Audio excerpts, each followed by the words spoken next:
everyone, this is Left, Right and Centre and I'm Maria Shakil. The first big formal event of the 18th Lok Sabha is over. President Draupadi Murmu addressed the joint session of Parliament, adding fire to the BJP's offensive against the Congress on emergency.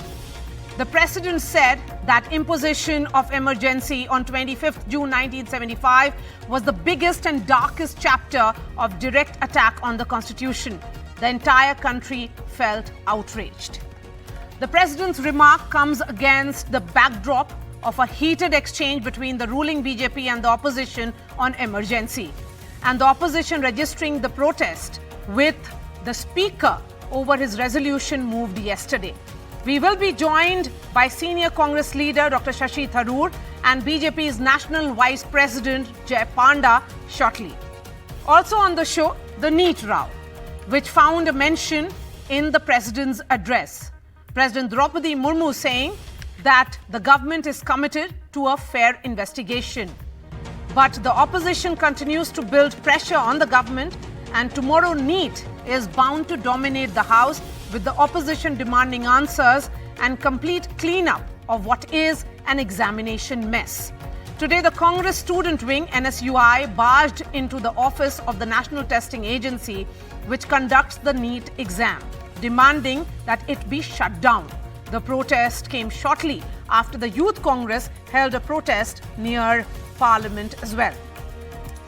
Since June 4th, when the results were declared, protests and demonstrations have swept the country over the allegations of paper leak and preferential marking of NEET. On the investigation front, the Central Bureau of Investigation, that is the CBI, has made its first arrest, detaining one individual from Patna. Then we will be joined by Congress Overseas Chief Sam Pitroda, who has been reinstated. What does he think about the BJP's charge that his removal over his statements were a mere poll gimmick? I asked that question to Mr. Pitroda shortly. But first up, we are being joined by senior Congress leader Dr. Shashi Tharoor. Dr. Shashi Tharoor, congratulations. You have won the Thiruvananthapuram seat for the fourth straight term. So, sir, it's certainly a big victory for you. I want to start by asking you that we have seen confrontation between the opposition and government from the word go. Do you see any scope for this acrimony going down going forward? I certainly hope so, because it's in the government's interest as well that they should focus on cooperation and conciliation rather than confrontation and clashes with the opposition. This is no longer a small number of MPs that you can just roll over with a brute majority. This is a very large swathe of Indian public opinion represented in these elections. And we're talking about 234 members in the India Alliance alone, as well as others who are not affiliated to the government. I think the government has every interest in cooperating. And if they take that step forward, I'm sure that we will meet them halfway. The problem often is that the government acts as if they don't really need to consult the opposition. And that, I believe, would be very unwise. Dr. Tharoor, the Congress and other opposition leaders have protested against the Speaker's resolution on emergency. Why do you object to it? Well, first of all, there's some question as to why it's relevant to dredge up a matter that occurred 49 years ago. It is, after all, part of the kind of past, the political past of our country from which we have all evolved and moved on. And it would seem to me that we should be focusing on the problems of today and tomorrow. But this business of the government constantly moving the goalposts, whether it is to 1975 when talking about the emergency or to 2047 when talking about the future, and not focusing on the problems of 24 and 25, that seems to me to be somewhat, shall we say, diversionary. What we need in our politics is to focus on the problems of today. The young people of today, people facing serious unemployment, people facing this catastrophic confusion over the NEET examinations, people facing the kinds of difficulties that every ordinary Indian is living with day after day. And then, of course, there are other issues that government has never debated. Manipur was a word that never escaped the Prime Minister's lips or the President's. We've heard nothing about the tensions on the India-China frontier. There are so many national issues that the government wants not to talk about. And instead, they're raising the emergency from 49 years ago, with not even the convenience of a round number anniversary to talk about. Why is this so relevant today? But Dr. Tharoor, observers will say that BJP raking up emergency is essentially to blunt the opposition, that is the Congress's constitution attack. Isn't that just fair politics to use whatever tool you can against your opponents? The irony is that's actually one thing the BJP could not accurately say, because actually, and I'm a critic of the emergency, many of you have read my books and writings against the emergency in subsequent years, but the very fact is that the emergency may have been undemocratic, but it was not unconstitutional. It was a provision in the Constitution that permitted the imposition of an internal emergency. That provision has since been removed, but it was there at the time, and therefore what was done by the government in 1975 was strictly within the boundaries of the Constitution. So for the Rashtrapati to say it was an unconstitutional attack or an attack on the Constitution is actually inaccurate in legal terms. Now, I'm not supporting the emergency. I think arresting opposition politicians, censoring the press, a number of steps taken were undemocratic steps, but they were not, sadly, not unconstitutional steps. But suspension of constitution is what happened during those 21 months. No, ji, the Constitution was very much in place. Everything was done according to the Constitution. Even the notorious 42nd Amendment was passed within the provisions of the existing system. So I'm not saying that anything is something to be proud of. I don't think we should be debating the emergency and politics today when there are more important things to do. But I'm just challenging the claim that it was unconstitutional. It was not. It was completely within the Constitution. However undesirable all of us may see it as being today. Dr. Tharoor, talking of emergency, obviously it was a dark chapter in India's history. Can Congress ever escape the blame for that? Look, if the BJP government doesn't want to talk about the Gujarat killings of 2002, why is it that it's only when the Congress presides over anything wrong happening in the country that it's fair game to talk about? I think in many cases it's time we moved on from this meh tu blaming of the past that takes place far too easily in our politics and focus on the real issues of the nation. Why can't we hear more about what the government is prepared to do on unemployment? The Congress party had some very specific plans, and BJP should have different plans of its own or take our plans. We don't mind, but we need action. We need to ensure that young people in this country find work to do. This is a real urgent issue. Why won't the government address it? It seems to me rather bizarre that we're sitting here today in 2024 talking about 1975 when we could be discussing the actual challenges facing the people, the voters, the young citizens of today. So is Sengol and the entire controversy erupting around it an issue which is of concern to the people of India today? You heard from Samajwadi Party MP and your own party MP in Manikam Tagore backing him that Sengol should be removed. Look, I mean, this is a debate I personally don't wish to enter into because I can see the arguments on both sides. One, that it's a symbol of monarchy and we are a republic, so why do we need it? And the other saying it's a purely symbolic thing. It sort of comprises, if you like, an attribute of sovereignty and it's an Indian traditional thing from a different part of India that should be honored here in the national parliament. And I don't really want to pick and choose between these two things. I will say, however, that right now what the Congress party and the opposition are focused upon are the real issues facing people today, which certainly to my mind include NEET. As you said rightly at the beginning of your show, a large number of youth Congress activists from all over the country came to protest in Delhi and got rather badly beaten up in the course of their protests. We're concerned about that. We're concerned about the extraordinary confusion surrounding the entire NEET examination process. We're concerned about unemployment, particularly for young people. And we are concerned very, very seriously about some of the issues the government simply doesn't want to talk about, from Manipur to the India-China border. So let's talk about the real issues. Okay, Dr. Tharoor, talking about emergency, that much debated 39th Amendment that kept the election of President, Vice President, Prime Minister, Speaker outside the purview of judiciary. So doesn't the Congress party's safe constitution pitch at the moment sound hollow?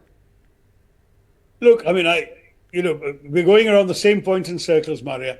I will say to you quite simply that saving the Constitution is a national necessity in any case. When we heard this Ab Ki Baar 400 par over and over again, and when half a dozen BJP candidates, of you and I can name, actually said in speeches in their constituencies that we need such a large number in order to amend the constitution. Obviously, we put two and two together and began to worry, because while the constitution has been amended 100 times, it has always been amended by consensus. No government needed 400 seats in order to amend the constitution, because the constitutional amendments that came up reflected the temper of the times and usually had the agreement of the main opposition parties too. Now, when you're saying you want a number that will enable you to amend the constitution without even consulting the opposition parties, that suggests that you have some sinister plans. And that's why we all said, no, we have to protect this constitution as it is. That was the context in which this whole issue came up. Now, if the government wants to assure the nation they have no plans to amend the constitution, we can move on. Why do they want to discuss what happened in 1975? Let's talk about the practical problems they're not addressing today. That brings me to my last question. Rahul Gandhi is now the leader of opposition, the first constitutional post he has ever held. How do you see this, and what advice will you give him?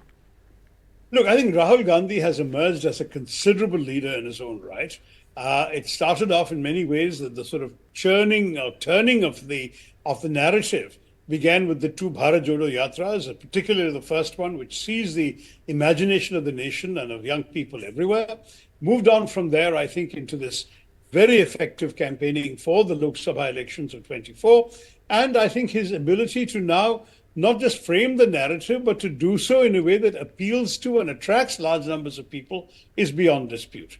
So I would say that he doesn't need any advice from the likes of me. What he needs is now the opportunity to use the platform of being leader of the opposition to set the agenda for the government to respond to, and to ensure that the government is kept on the nation's business rather than, frankly, distracting us with what are really not relevant debates. You know that a vast majority of the Indian population wasn't even born when the emergency was declared. That's right. It is something for them that's part of history. Let's not go into history all the time. We've already had this government. Every time you raise an issue, they talk about an 18th century mosque or temple. They talk about 2047 on the other side of the goalposts. There just isn't enough effort to focus on the problems of today and tomorrow. That's what we want them to do. And if they do that, we'll be there working with them to solve. All right, Dr. Shashi Tharoor, pleasure speaking to you. Thank you so much for your time here on NDTV. Thanks, Maria. All the best. Shifting focus now to Mr. Jai Panda. Mr. Jai Panda, senior BJP leader, is joining us. Congratulations, Mr. Panda, for your victory in the Lok Sabha polls. Today was an important day for the Parliament. President Draupadi Murmu addressing the joint session. Opposition says that issues of public interest, like creation of jobs, have not been addressed by the President. Well, during President Draupadi Murmu's tenure, Bharat has achieved some very important milestones. Some of the major milestones which were mentioned in the speech today was about the Indian economy going from 11th place to 5th place in the world, particularly during a time when the global economy has been very, very challenged since the pandemic. She also spelled out the roadmap of getting to the third largest position in the world's economies. And this inherently implies opportunities for not just the youth, but for the entire spectrum of Indian citizens. Now, if you look at the jobs numbers, just last week, there are reports from multilateral agencies about India beating the rest of the world in terms of job creation, in terms of opportunities being created. Now, these are facts that the opposition obviously prefers to ignore. You know, the sad thing is, just yesterday, the opposition made a solemn commitment to abide by parliamentary norms and to have productive debate and discussion. But as soon as there was a condemnation of the emergency on its 50th anniversary, they broke into their traditional disruption and sloganeering, which, I mean, they broke their promise within moments. And the fact is that this is an opposition that is not able to leave its legacy behind. Even today, even 50 years after the emergency, they are not able to not only criticize the emergency, they are not able to hear anybody else condemning the emergency. And these are the people that held up a copy of the Constitution and taking their oaths as members of Parliament. It's really very, very odd. Mr. Panda, One would say that the dark days of emergency is returning to haunt the Indian politics with repeated reminder that is coming from the government and the BJP. Today it was the president. Yesterday the speaker spoke about it. Some say that why should a bipartisan chair like the speaker move a resolution at all? I find this question itself very bizarre because during the oath taking of the new members of parliament was when the 50th anniversary of the emergency took place. Now, if you are not able to condemn the single biggest challenge to our republic, the single biggest challenge to our democracy since the Republic of India was formed, then obviously something is very, very wrong. I don't understand what is their problem in commemorating the 50th anniversary of the emergency with the condemnation of it. They are simply unable to condemn the emergency. They are unable to accept. And why should not the head of state and why should not the head of Lok Sabha condemn emergency? Because these very institutions were compromised. These very institutions were complicit in the suppression of fundamental rights and the imprisonment of so many people, including political leaders. The sad thing is, today there are certain political leaders sitting in the opposition who were imprisoned or their fathers and predecessors were imprisoned. Now, it's bizarre that the opposition, which keeps talking about freedom of the press, keeps talking about alleged challenges to freedoms, is unwilling to condemn the actual suppression of freedoms which took place. Their hypocrisy is exposed, and the only way they can get around it is to make these fake arguments, and as I said, asking this question itself is very odd. Okay, so, a number of opposition MPs are of the opinion that the president should have spoken on issues which are far more relevant in current times. But shifting focus now, a member of parliament from Samajwadi Party, R.K. Chaudhary, has said that Sengol actually symbolizes Dandaraj and hence it should be removed. Congress Party's Manikam Tagore has come out in his support as well. So Sengol is back in focus. Look, the fact is, it is really not up to members of the opposition to decide what is required and what is not required to be mentioned by the Honorable President in talking about her government. These are very odd stands to take. Now, let's talk about the Sengol. These people have no problem with the symbolism of a colonial Raj which existed for so many decades. You've had the symbolism of the colonial Raj in the names of our roads, such as Rajpath, Kingsway, which has been renamed as Kartavya Path. They had a problem with that.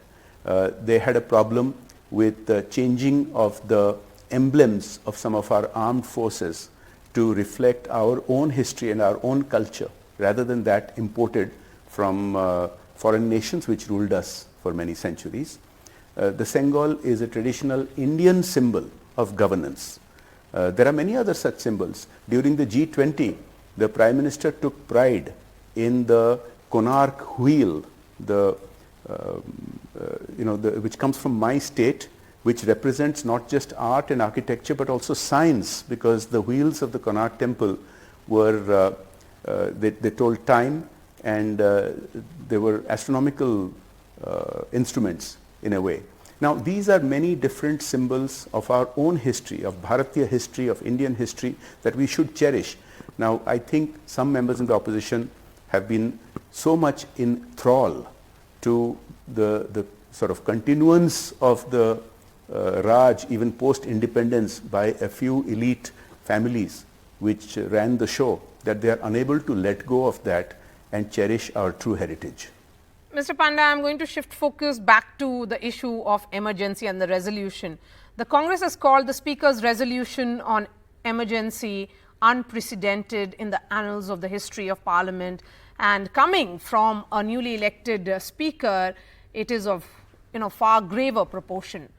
Should the Speaker have used his chair for such a resolution at all, and why on the very first day? These stands taken by the opposition is entirely false. Day before yesterday was the 50th anniversary, And those 2 days, that is Monday and Tuesday, were oath-taking under the charge of the pro tem speaker. Obviously, when members were taking oath, no other issue could be taken up, and so the 50th anniversary of emergency went by. The very next day, it is 1 day after the 50th anniversary of the emergency, that emergency was raked up. And like I say, the opposition has a DNA level problem in accepting that the emergency was wrong. That's why any condemnation of the emergency provokes a reaction amongst them to oppose it. I think they are digging themselves a bigger hole. I think Indians, thinking Indians, will recognize that their fake professions of adherence to the constitution is exposed when they are refusing to condemn the emergency. They are refusing to apologize for the emergency. And as I have said before, it is absolutely correct that the Honorable President herself should mention it, that the Honorable Speaker himself should mention it, because we as a nation should be clear about the real biggest danger that our democracy faced within these last 75 or 80 years. And if we are unable to face that, obviously there is something wrong. And so, they are coming up with these weird technical arguments which do not withstand any scrutiny whatsoever. If on the day of the 50th anniversary of the emergency, if the oath taking had already taken place, obviously the same reference would have been made. It was made a day later, once the inductions were complete, and that's the way it ought to be. Okay. Mr. Panda, my last question. The mandate clearly in the 18th Lok Sabha is of cooperation. But what we are witnessing is confrontation. Opposition was asking for Deputy Speaker's chair, as has been the convention in the past. The government was not ready to commit to it. And you have started, I mean, the government, the Prime Minister, the Speaker, and also the President have started talking about emergency. Many are saying that you're not able to accept the mandate of the people, and hence you are raking up this issue because you want to, corner your political opponents on this issue.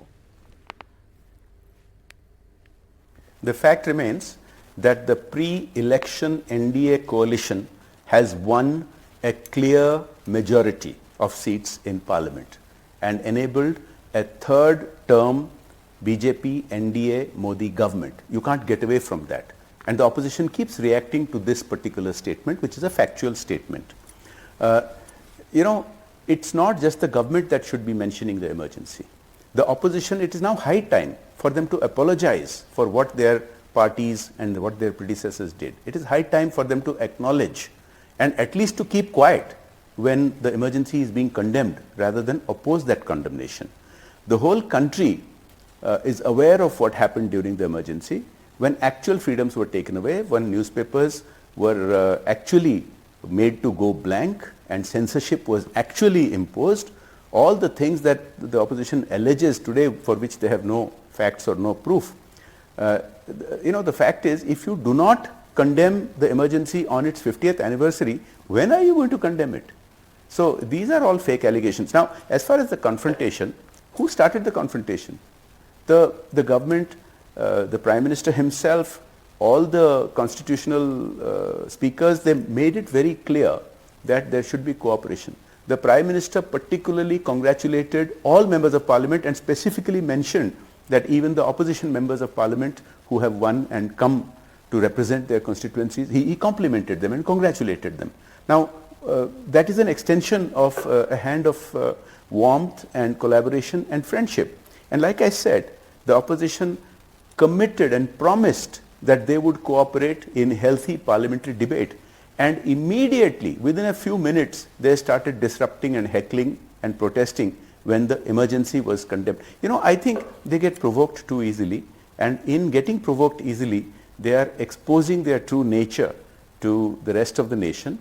If they keep this up, they will continue this track record of, the principal opposition party in the last 3 elections has got fewer seats than we have got, the BJP has got in just this election. They will continue this tradition by the way they are going in demonstrating to 1.4 billion people their true nature.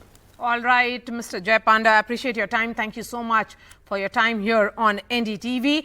Now, on the other big story of the day, from Parliament to the street, the NEET heat is rising. Congress Youth Wing today held massive protest at Jantar Mantar and also at the National Testing Agency office in the capital, where the NSUI activists stormed the testing agency's office and locked it. This on a day when CBI made its first arrests in Patna in the NEET paper leak case. The opposition is set to raise the issue in Parliament on Friday, and the government says it is ready to answer all the questions. The NEET issue also found a mention today in the President's address. Let's first listen in to what the President said and the opposition's reaction to it. परीक्षाएं किसी भी कारण से इनमें रुकावट आए ये उचित नहीं है। इनमें शुचिता और पारदर्शिता बहुत जरूरी है। हाल ही में कुछ परीक्षाओं में हुई पेपर लीक की घटनाओं की निष्पक्ष जांच और दोषियों को कड़ी से कड़ी सजा दिलवाने के लिए मेरी सरकार प्रतिबद्ध है। हमारे इससे पहले भी हमने देखा है कि कई राज्यों में पेपर लीक की घटनाएं होती रही है। इस पर दलीय राजनीति से ऊपर उठकर देशव्यापी ठोस उपाय करने की जरूरत है। संसद ने भी परीक्षा में होने वाली गड़बड़ियों के विरुद्ध एक सख्त कानून बनाया है। पण एकूणच जर बघितलं तर केंद्र आणि राज्य हे त्यांच्याच भाषेत डबल इंजिन सरकार आपण किंवा ते म्हणत असतील तर ही दोन्ही सरकार महागळती सरकार आहेत। हे लिकेज सरकार आहे, कारण राम मंदिराच्या गाभाऱ्यात सुद्धा लिकेज झालेला आहे, पेपर फुटी झालेली आहे, म्हणजे पेपर सुद्धा लीक होत आहेत, मंदिर सुद्धा लीक होते आणि ह्यांना लाज लज्जा शरम काही नाहीये। Dr. Pooja Tripathi, spokesperson of the Congress, is joining us. We also have Siddharth Yadav of the BJP. Sridhar Rajgopalan is the co-founder and chief learning officer of educational initiatives. Dr. Pooja Tripathi, beginning with you, protests have been going on for a few weeks now and in several parts of India. Isn't the NSUI creating a law and order situation by barging inside the NTA office? How is that really acceptable? I think, Mara, we have to understand that the accountability hasn't been fixed when it comes to NEET scam. It's the same education minister who was patting the back of NTA like a week, 8 days before, and he was saying that the examination is completely foolproof, no paper leaks. And now we see 2 persons have been nabbed in Bihar, there have been paper leaks in Godhra, some people have been nabbed in Ranchi. This is an interstate cross-border crime syndicate of paper leaks, and Dharmendra Pradhan is just doing a lip service by saying he's taking a moral accountability. When is the NTA chairman Pradeep Joshi, who has been playing Ayog since his time from MPPSC, has not been removed. NTA has not been disbanded. You have to understand that is the political protest, is the opposition protest that, they were standing with the 24 lakh students who are protesting against this massive paper leak. Yes, while standing with the students, the opposition will be taking that issue up in Parliament. There will be a discussion on NEET, and the government says that they are ready with answers as well. But why enter the NTA office, hold protest inside that, and then lock the NTA office? I mean, what gives the Congress party and its student wing that right to do so? I mean, protests can be peaceful as well. This is hardly a peaceful protest. This is an NSUI who is known for its aggressive protest, and these are students. They're standing with the 24 lakh students, and the main demand of opposition parties is first, Dharmendra Pradhan ji should take should file for his resignation, taking the moral and political accountability for the massive paper leak. Second, NTA should be abolished. NTA and NTA chairman should be thrown out of the government. When that is not happening, when you just take a press conference and so the opposition, and since the students are continuing with their protests, it's clear that all the action which has been taken by the government, be it the sacking of the Director General of NTA, even the setting up of this high-level committee with the intent of restructuring the NTA, isn't really satisfying them. Maria, first of all, what has to be understood is that how much of student representation is the NSUI doing is still a matter of question. It's a direct student wing of the Congress party, and how much of what they're doing is for politics. Everybody knows that. The kind of protest that they're trying to do using fake currencies and barging into government offices is a different case. But what has to be noted here is that the government is already proactive. Even the president of the country in the joint address today has mentioned of the case. We have also taken action on the NTA. The DG of the NTA has been changed. The government has taken cognizance, and had the government not started action on it, we would not have known that who were the perpetrators, who were the real people behind, who has booked rooms for what, and who were the political leaders and political parties who have close links to the people who have been involved in this. This exactly is my limited objection.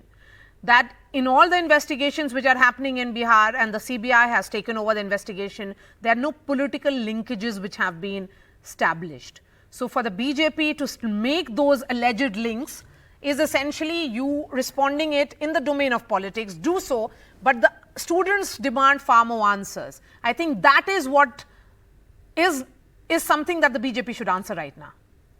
Maria, absolutely. And that is why I have not mentioned any political party, I have not named any political leader, despite the information being in public domain about room bookings and everything. But that is not my point today.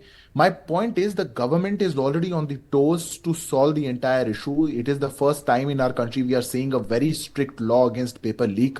We are seeing the law being notified. Sridhar Rajgopalan, are the government's actions satisfactory? So I think the important thing here is to focus on the future, because if we do not make some fairly important changes, as the technology available to those who are doing the leakage, whether it is just WhatsApp or being able to share papers quickly, keeps on increasing, we have to have some solution that's going to work in the future.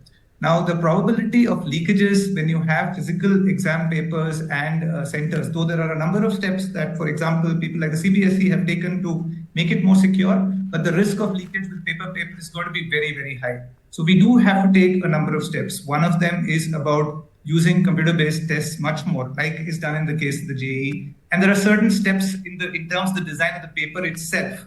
So one of the things that we have been doing is that we are trying to keep the papers a little easy, whereas papers like the NEET and the JEE have to be of an appropriate level of difficulty, so that the process of poaching, the process of copying and leakage is not extremely lucrative, because then the cost of leaking is extremely high. So there are steps like this in terms of computer-based tests, which where you can actually cut off the internet during the test itself after the papers are downloaded, and the appropriate level of difficulty in the papers, transparency in terms of information about the test being shared after the test without any names, so that there is again pressure for openness in terms of knowing if there are questions that had issues, so that there is pressure to correct them. So there are steps on all these directions that we have to think of from a future perspective. Okay, Siddharth, talking about the politics of it. Yes, Maria, go ahead. You have a question? So what we are seeing is that the government says that they want answers, and the opposition says that they want answers, and they are of the opinion that it is about political accountability, not as much as sacking of the NTA DG. That is essentially shifting the blame, according to the opposition. Maria, how can it be the shifting the blame? NTA is the organization which conducts this examination. If an action is taken on how the examination is conducted, who the people were responsible for conducting the examination, that is the right accountability that the government has to ensure, and that is what our government is doing.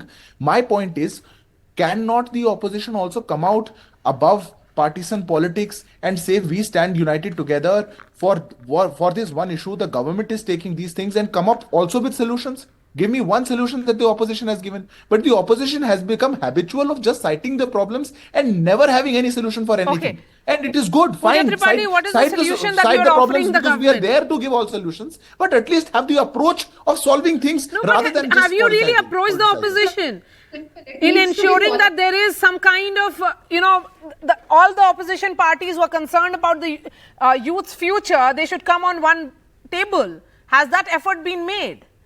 Yes, go ahead, Pooja. On table, because it's not just the future of 24 lakh students, 24 lakh families. 4 days, four papers have been suspended. And here Siddharth was talking about political linkages. The mastermind of the paper leak scam is the O.P. Rajbhar party. He is Bedi Ram, some Ghazipur MLA. And he is the mastermind of the paper leak scam. The center in Jhajjar, where 6 toppers have come out, is from a BJP leader. So we are saying just arresting 2 or 3 handlers, some Chintu, Mintu, Nitish, it won't serve the purpose. If accountability needs to be fixed from top to bottom, Dharmendra Pradhan ji should take not only just moral accountability and do whataboutery, he should take political accountability and resign. Give the ministry to somebody capable who is capable to run the ministry without any paper leaks. NTA should be abolished. If we are passing the baton on NTA... Okay, so that point of NTA should be abolished because as an institution, it has failed to do its task and its agenda has not been fulfilled. It has failed on multiple fronts. Is the message, Sridhar Rajgopalan, which has been acknowledged by the government because of the sacking of the NTA Director General and a high-level committee which is now looking at the restructuring and also holding meetings and consultations with the students. So, the NTA as a body is not a functional institution anymore. Then what is the purpose of that institution at all?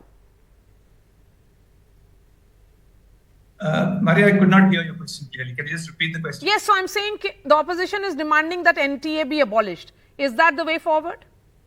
No, I don't think that is the way forward. The only point is that you do need an agency like the NTA to conduct an exam like this. However, conducting an exam like this requires a very high degree of technical skills, both in terms of the planning, the logistics, the technology, as you move more to computer-based exams, as well as the techniques of assessment itself, the way you calculate percentiles, how do you, for example, there was a controversy of a lot of students, 50 to 60 students getting the highest score. That's a technical assessment point. That should not happen if you use scale scores and percentile scores properly.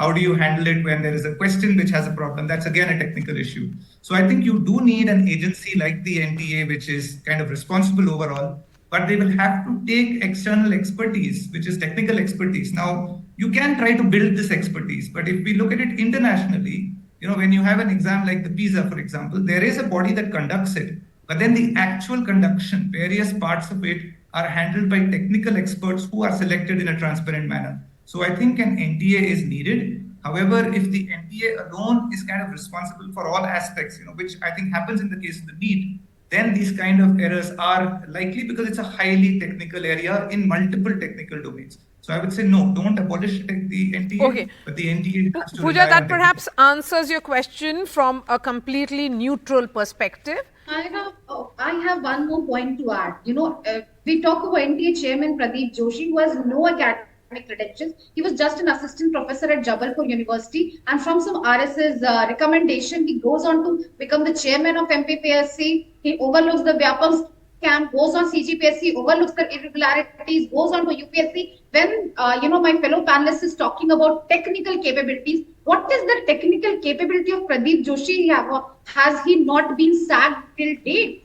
It's been almost 10 to 12 days, but the burden, the onus of burden does not fall on Pradeep Joshi. What miracle? Okay, so Siddharth, would you respond to that, and then I'll seek the final comments from everyone. Please go ahead. Oh, Maria, what has to be understood is that definitely Congress party would, I can fairly understand, would be more interested in doing politics and picking out problems which are not really the problems. What has to be understood is that NTA was also introduced was brought in place because of the issues that existed before. It was brought in place because we had seen multiple examinations being conducted by multiple organizations, and if I have to list out the examinations which were leaked, the papers which were leaked under the Congress era, no comment from the Congress party, no action from the Congress party that ever happened. So the NTA was a solution to one of the existing problems. Fine, we are facing issues in the operational aspect, in the executional aspect, and the government is very determined to eradicate all such issues. But what is one solution that is there with the Congress party? Okay. Except for taking we any certainly random hope names that or there is some kind of political consensus which is arrived at on this particular issue, because it impacts lakhs of students who are looking towards their political representatives for solutions now.